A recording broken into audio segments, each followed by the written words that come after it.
और फिर बात करें और आराम से बात किया करें, आराम से बात किया करें, क्योंकि जितना भी आप इस तरीके से बात करते हैं जिस तरीके से आप कर रहे हैं तो वो अपना केस आप वीकन करते हैं, ये याद रखो। मैं एडवाइस आपको देना चाहता हूं। थैंक यू जी।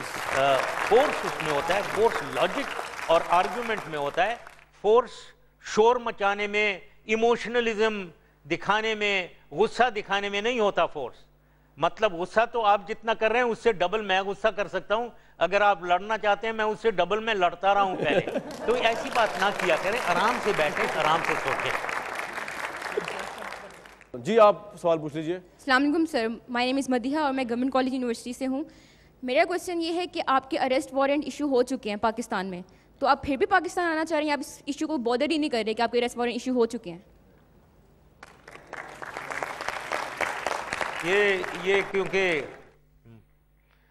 जी हाँ, बैठे बैठे, सही बात है।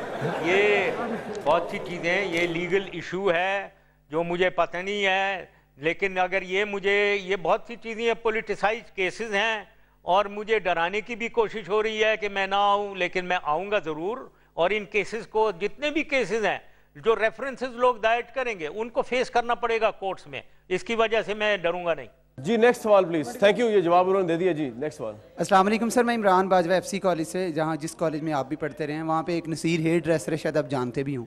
वो बताया करते हैं कि लड़कियाँ स्विमिंग पूल में स्विमिंग करती थी, वहाँ पर दरख्त पे चढ़ के देखा करते, ज़रा रोशनी डालिएगा प्लीज़। आलमी दुनिया का अहम तरीन सवाल, क्या पाकिस्तान आर्मी ने उसामा बिन लादेन को पनाह दी हुई थी? ब्रेक के बाद जानिए साबिक आर्मी चीफ परवेज मुशर्रफ की ज़बानी इस हिला देने वाले सवाल का जवाब और कुछ मजीद तीखे सवाल। जनरल साहब, बलोच कौम या पश्तून कौम कोई भिखारी नहीं है कि आप पैसे दे के खरीद लेंगे।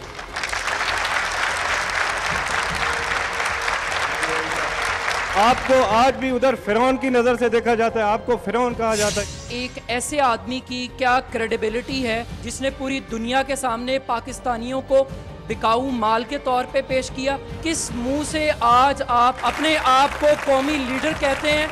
अगर आप में इतनी गैरत और इतनी हमीयत है, अगर आप लड़ना चाहते हैं मैं उससे डबल में लड़ता रहा हूं पहले।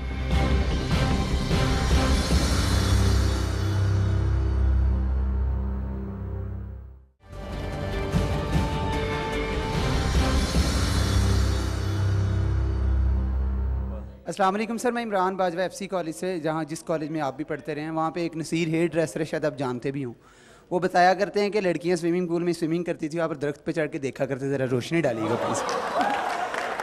सर ज़रा रोशनी डाल दीजिएगा प्लीज़। सर आपकी क्रेडिबिलिटी भी ये बहुत बड़ा क्वेश्चन है सर।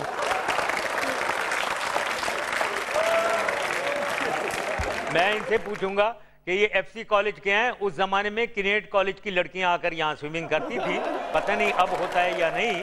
और उस जमाने में बहुत से लड़के दरख्तों पे चढ़ जाते थे, उनमें से शायद हो सकता है मुझे भी कोई ऐसी शाख मिल गई हो जहाँ मैं चढ़ के बैठ गया हूँ, पता नहीं, मुझे याद नहीं।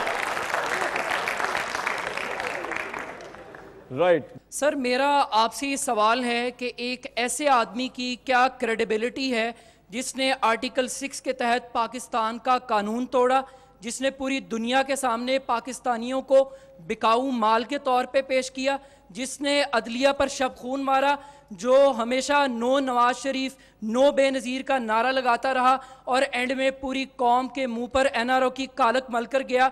किस मुंह से आज आप अपने आप को कौमी लीडर कहते हैं?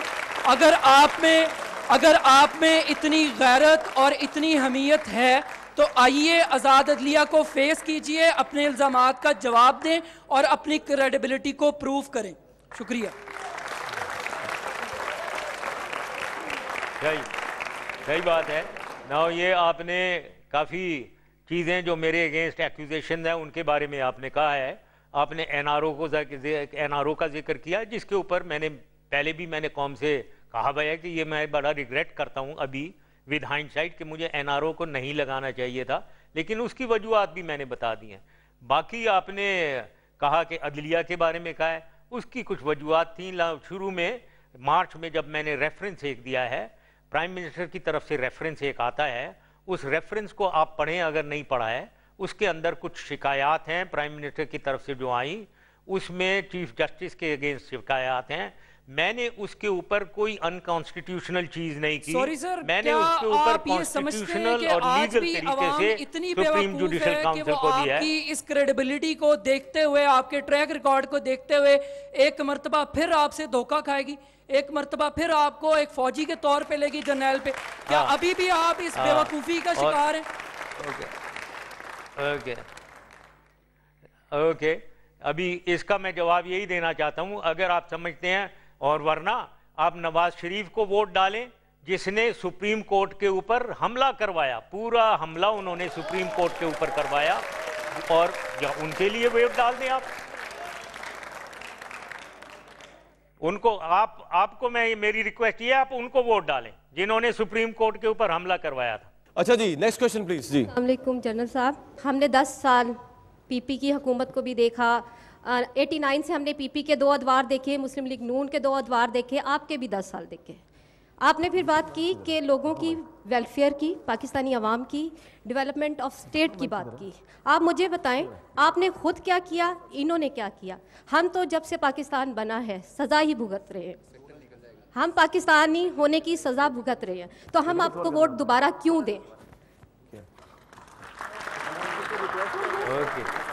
जो लोड शेडिंग मैं फेस कर रही हूँ, आप इंग्लैंड में बैठे हुए, आप बैठे, अभी तो दुबई में हैं, फिर इंग्लैंड में होते हैं आप, तो मैं जो लोड शेडिंग फेस कर रही हूँ, जो मेरे बच्चे कर रहे हैं, आपको उसका एहसास ही नहीं है। आप जो बात कर रही हैं मैंने बताया ना, वेलफेयर ऑफ पीपल, उसमें पॉवर्टी, आप यूनाइटेड नेशंस के फिगर ले लें जो ISI ने नहीं उन्हें बताए हुए हैं, उन्होंने डिक्लेयर किया हुआ है कि हमारी पॉवर्टी, गुर्बत जो है 34% से 17% पे आई है, ये हमारी अचीवमेंट थी।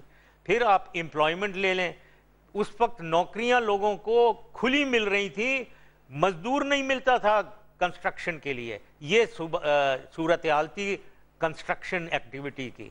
फिर आप ले लें एजुकेशन को, 9 इंटरनेशनल यूनिवर्सिटीज हम ला रहे थे, जॉब आपको नहीं मिली, तो इसका मतलब ये तो नहीं कि 17 करोड़ लोगों को नहीं मिली।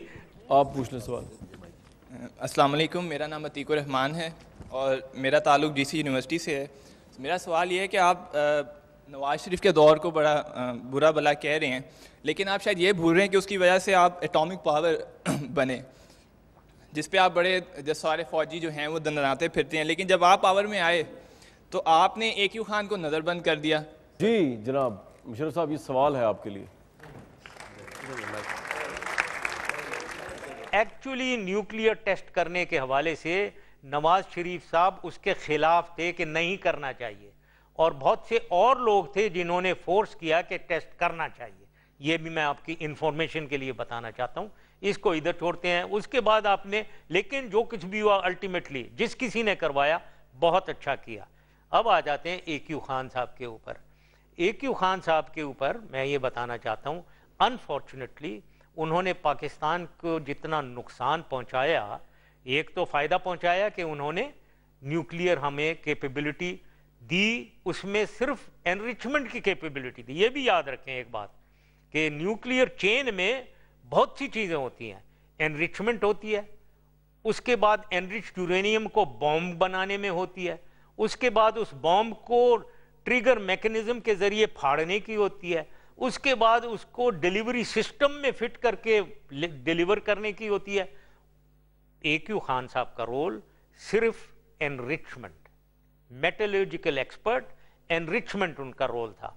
और प्लीज आप समझें, इतने जबरदस्त हमारे पास कई सौ इफ नॉट हजारों साइंटिस्ट हैं जिन्होंने रोल प्ले किया उसकी ट्रिगर मैकेनिज्म बनाने में, उसको बॉम्ब बनाने में, उसको डिलीवरी सिस्टम बनाने में। उनको जीरो से ना ज़रब दें, वो बहुत बड़े बड़े लोग हैं, उनके नाम आपको आप जानते ही होंगे, लेकिन मैं दोहराना नहीं चाहता। राइट जी, ये लेकिन AQ खान साहब ने जो उनका रोल था एनरिचमेंट का, उसके अलावा उन्होंने अनफॉर्चुनेटली वो उनकी अपनी कैपेबिलिटी उन्होंने दूसरे मुल्कों में प्रोलिफरेट की, जिसकी वजह से पाकिस्तान को बहुत नुकसान पहुंचा, पाकिस्तान के नेशनल इंटरेस्ट को नुकसान। अच्छा मुशर्रफ साहब, यहाँ सवाल है, उसके लिए मुझे बहुत अफसोस है।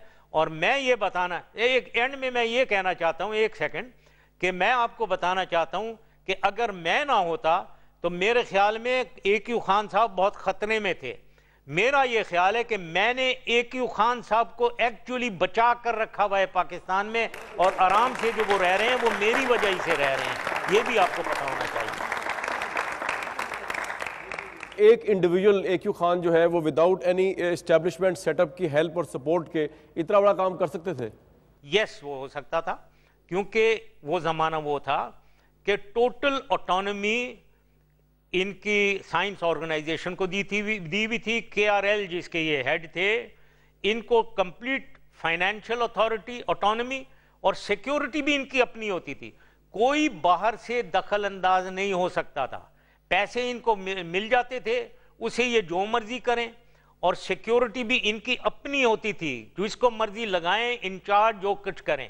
और अच्छा, दूसरा, इनके सामान की चेकिंग, आना जाने की चेकिंग कोई नहीं कर सकता था, ये भी एक कॉन्फिडेंशियलिटी थी। और जिस हुकूमत ने भुट्टो साहब के ज़माने से लेकर एंड तक, जब तक हमने इसकी टेस्टिंग नहीं की है, उन सबको मैं खिराज तहसीन पेश करना चाहूँगा, क्योंकि उन्होंने इस प्रोग्राम को जारी रखा, छुपा कर जारी रखा।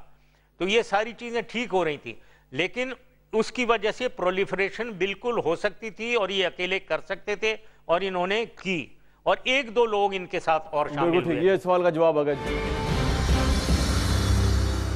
आलमी दुनिया का अहम तरीन सवाल, क्या पाकिस्तान आर्मी ने उसामा बिन लादेन को पनाह दी हुई थी? ब्रेक के बाद जानिए साबिक आर्मी चीफ परवेज मुशर्रफ की ज़बानी इस हिला देने वाले सवाल का जवाब, और कुछ मजीद तीखे सवालात। जिस कॉन्सेप्ट को लाए थे, जिसके बाद आप अव्वल तो आज उसको समझा के जाएं, क्योंकि उस कॉन्सेप्ट के बाद हमने देखा कि टीवी पे कॉन्डम्स के इश्तिहार चलने लग गए, बिलबोर्ड्स पे लड़कियों के अंडर गारमेंट्स के इश्तिहार आने लग गए। साहब, बलोच कौम या पश्तून कौम कोई भिखारी नहीं है कि आप पैसे देके खरीद लेंगे।